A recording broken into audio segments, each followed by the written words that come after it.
ہم صحابہ کے سپاہی، ہم محمد کے غلام، گائیں گے شان صحابہ کے ترانے صبح و شام، ہم صحابہ کے۔ یوم عاشورہ 10 محرم الحرام میں 2 کام مستحب ہیں۔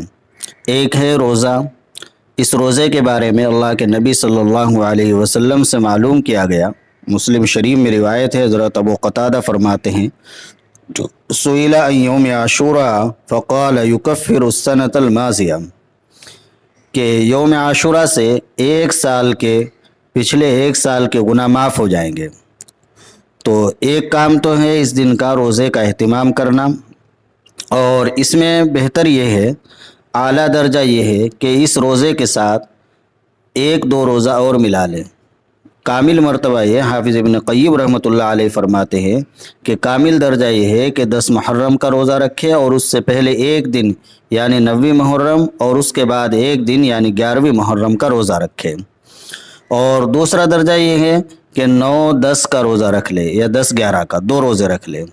اور ویسے اگر ایک روزہ رکھیں گے تو تب بھی ثواب ملے گا یوم عاشورہ کا۔ تو ایک کام تو یہ ہے، اور دوسرا کام ہے مستحب اہل و عیال پر وسعت کا معاملہ کرنا، ہر دن کے مقابلے میں کچھ اچھا کھانا بنانا اور اپنے گھر والوں پر، ماتحتوں پر وسعت کا معاملہ کرنا۔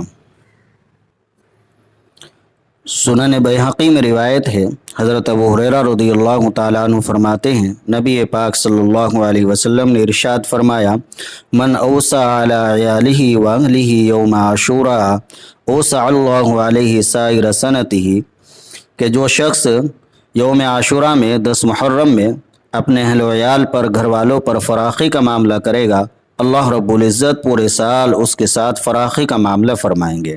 تو یہ 2 کام کرنے کے ہیں، ایک روزہ رکھنا مستحب ہے، دوسرے گھر والوں پر فراخی کرنا، وسعت کرنا یہ مستحب ہے۔ اور باقی جو اور رسمیں چلی ہوئی ہیں، کھچڑا بنانا، سبیلے لگانا، تعزیہ نکالنا، تعزیے میں شریک ہونا، یہ سب بدعت ہے، گناہ کی چیزیں ہیں، ان سے بچنا ضروری ہے۔ اللہ رب العزت پوری امت کو اپنی مرضیات پر چلنے کی توفیق عطا فرمائے، اور نامرضیات سے، بدعات سے، خرافات سے، رسومات سے پوری حفاظت فرمائے۔